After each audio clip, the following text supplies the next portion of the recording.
Okay. I see that there's an Abhorrent Overlord up on the screen, but it doesn't mean anything. Okay. So I think that was a Centaur Battlemaster that he took there? Yeah, that's a pretty good one. All right. Very strong in this format. Missed his first pick, maybe first couple of picks potentially. Yeah, there's a Centaur Archer. Look at that. Look at that. That's old school. That's for sure hitting enter a little too early on that Centaur there. We see a Sip of Hemlock. That's a pretty good one. Indeed it is. Read the Bones, also a very strong card in this format.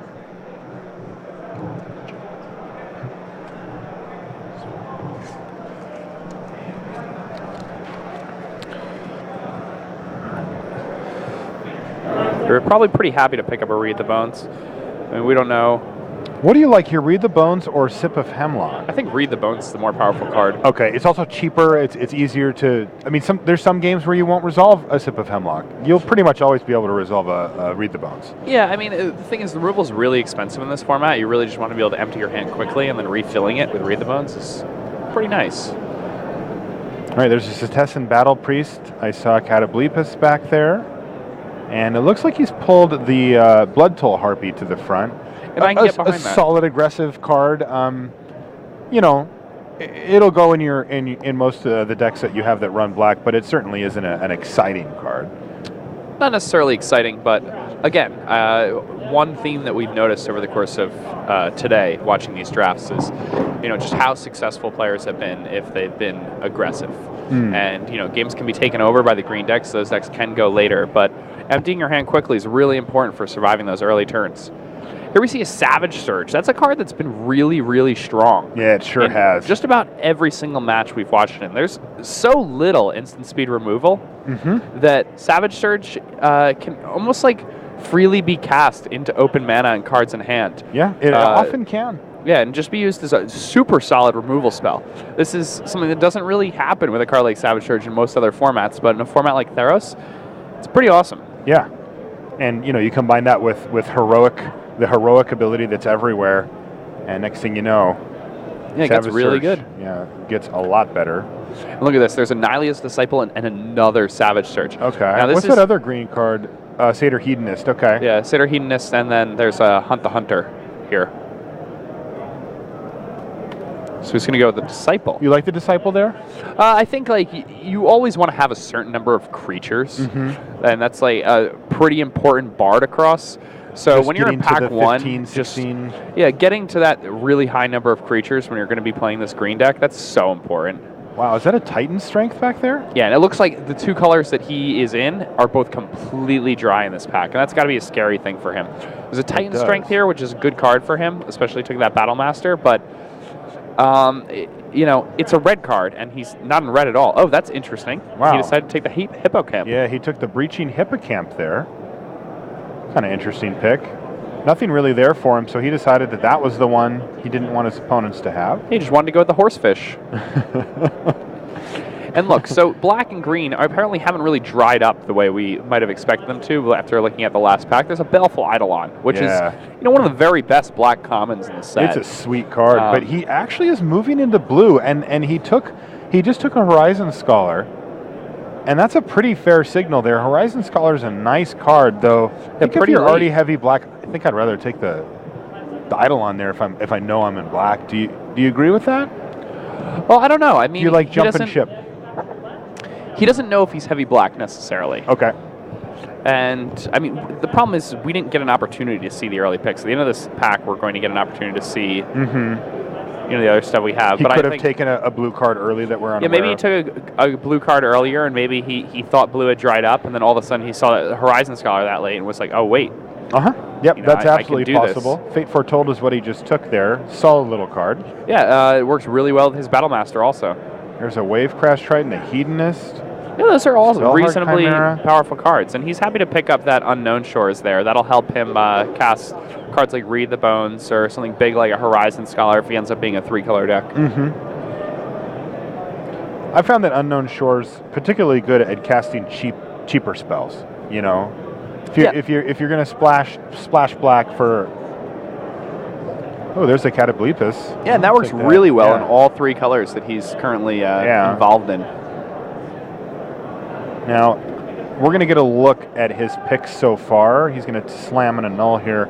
That's a pretty nice one to pick up that late. It is. And what we're going to do is we're going to try, everybody arranges their cards differently. All right, so here we go. Nemesis Immortal, so he's definitely in green, and then it looks like the blue or the black is kind of the question, right? Like that's I'm hemming and hawing between the two, though I think his black looks a little bit better here at this point. He also has a Traveler's Amulet, though. Yeah, I mean, he could conceivably be a 3-color deck. It's not that hard when you have an Unknown Shores and a Traveler's Amulet this early. But I mean, you really do want to be heavy 2 with a splash, ideally here, right? Ideally. Yeah. I mean, he does get to decide that. That's true. As we go into the second pack. Oh, that's yours.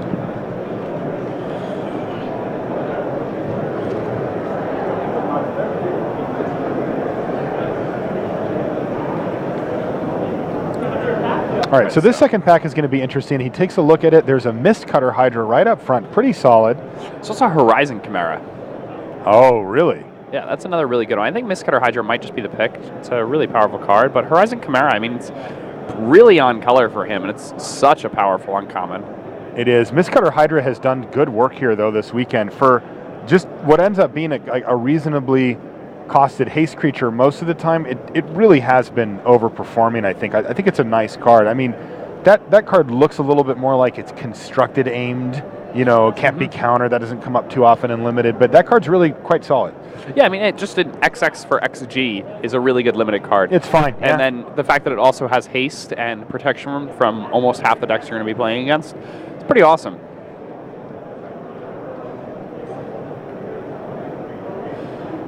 Or Deal of Thassa. Not a lot for him here, though. Definitely not. He could take that Nylea's Presence if he wants to really go for the 3 colors here. It looks like he's drifting over. Yeah, I feel like he's towards blue-green. He's pretty happy with this Ordeal of Thassa. We've seen Ordeal of Thassa do really great things. All the Ordeals have had their moments. Yeah, they've been bad in a couple of spots. Ordeal of Heliod. It's the only one we haven't seen. Yeah, haven't seen that. 10 is a lot of life, though, so even that one has its place. It's really the counters, though, right? I mean, the counters are what's great. Wow, the red just seems to be flowing. There's a Lightning Strike in there, too. Omen Speaker, but... I mean, the Fortune Hunter is absolutely like one of the best cards you can pick up after just picking up an Ordeal of Thassa. And he also has a Savage Surge. I mean... Yeah, I like it. It's a great uncommon for his deck if it was in the pack with other things, but this white and red are just pretty open here. There's just a Heliod's Emissary and a Lightning Strike in that pack.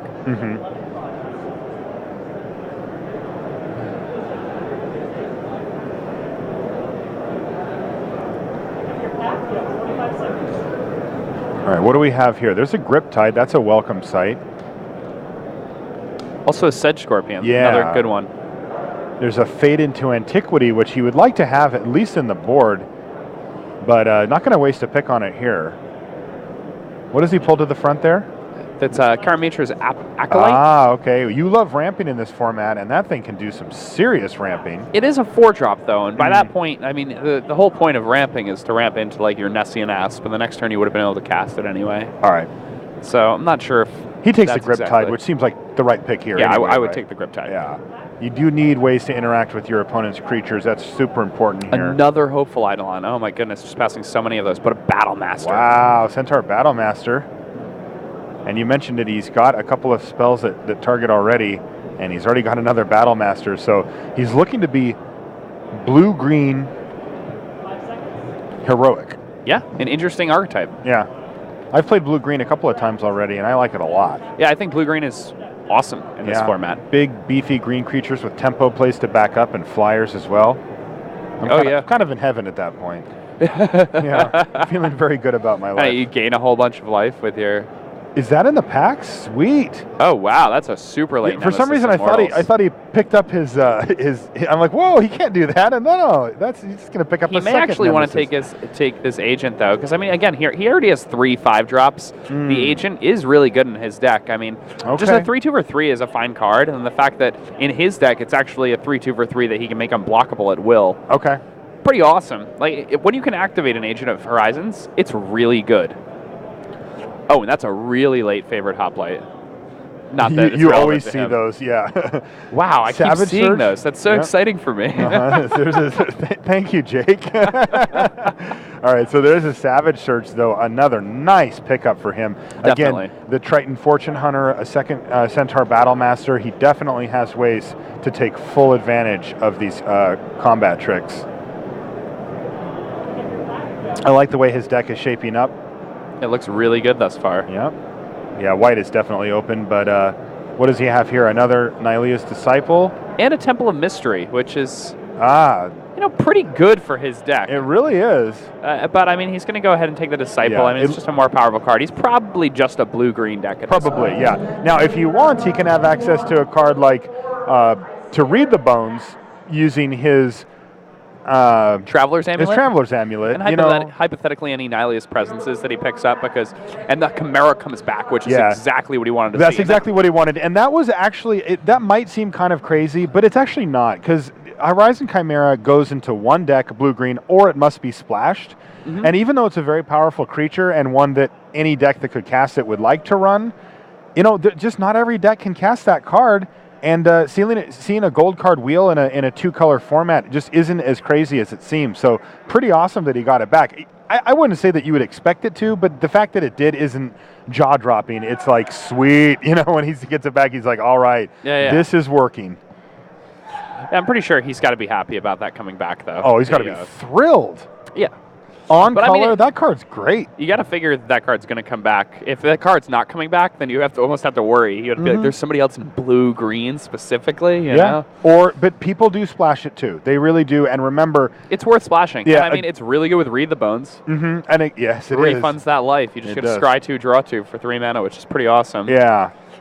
It's really good with draw steps. Yeah. The thing about Horizon Chimera specifically is we see John Penick here look at his top 8 draft deck and kind of thumb through and figure out where he's at, is that since Horizon Chimera has green in its mana cost, it makes it easier to splash. Somebody could have already had a Nylea's Presence, something like that, and just be like, oh, I can splash this pretty easy. Yep. Where, if it's a black-white card, much less so. Still, he got it back. True. He still got it back, and it's sweet. Still got it back, and it's sweet. And it's still sweet. And I really do like the way his deck is going. It seems pretty good at this point. I don't even think he needs the Read the Bones at this point. I mean, he's got the Fortune Hunter and he's got the Ordeal of Thassa, so he does already have card draw as well. I mean, he really needs inexpensive blue and green creatures. He needs Vaporkins. Yeah, he wants some Vaporkins. Yes. He wants, I mean, the greatest thing ever for him would be Leaf Crown Dryads. Yes. Those would be the absolute greatest thing ever for him. I mean, they turn on his Fortune Hunter. Like he has 3 of the uncommon heroic cards that are blue and green. And, he does. A Leaf Crown Dryad would be the perfect card. Another Savage Surge. There's a Chimera. There's also an Omen Speaker, which you pull to the front. This Omen Speaker. He just needs to fill out that curve. I know it's not nearly as strong as a Savage Surge or a Feral Invocation, but I mean, he does not have anything to do on the first few turns of the game. And Omen Speaker is going to help smooth out his mana. It's something to, gum up the board a little bit. Yeah, he's going to go ahead. I agree. Yeah, the thing is, I've had a lot of people ask recently, do you think that Theros is a fast or a slow format? And my answer has been, it's a normal format where there's a fast deck, there's a slow deck, there's a medium deck, there's all different types here. Yeah, the medium deck beats the fast deck. The slow deck beats the medium deck. And that's what we're used to for Limited, generally speaking. But some formats, M14 being the most recent notable example, was just slow. Drafting an aggressive deck in that format was extremely difficult. That's not the case here. There's a Griptide. So your deck, my point here was that your deck does need to be prepared to face all manner of speed. You need to be able to interact with a long, slow deck, and you need to be able to interact with a deck that's trying to get off to a really quick start, too. Okay, now this Griptide getting picked here. by John Penick. Thought about the Satyr Hedonist just as a 2/1 for 2 mana to help fill out his curve. Griptide, though, it fills a specific kind of niche of card that is pretty important to have. In blue-green, especially. They don't get real removal. The other thing is that you really don't want opponents to have Griptides when you're Centaur Battle Mastering. That's true. There's just so much value in taking that card away from other people. Oh, there's a Sealock monster. But yeah, like you mentioned, Anaprescient Chimera. Huh, that's interesting. There's that's a good one. chart. I would definitely take that. You would take the burnish chart here? Yes. Okay.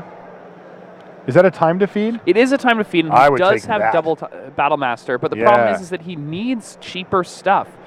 You're just worried about his curve. Yeah, I'm really, really worried about just dying before I cast anything. Okay.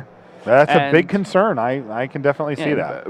Burnish Chart, when they're being aggressive, he can just trade with something, and then you can play a 4-drop. And when they're not, he can just search your library for a few lands, and then you start casting things like Horizon Scholar and just taking the game over. Okay. He agreed. Took the Burnish Chart. There's a Nylea's Emissary. Yeah. It's a good one. Also, Freakus Mender in that pack. Pretty good card. Freakus Mender, quite good. That's the 4/3, the Grave Digs. It's the most powerful card in the pack, but the Emissary is pretty close, and it's just green, so I wouldn't be surprised if we took the Emissary. Yeah, Emissaries definitely gives Freakus Mender a run for its money. In power level? No. If you're green-black, and you're looking at both those cards? Yeah, I think that they're on par. Think so. I mean, they're both 2-for-1s.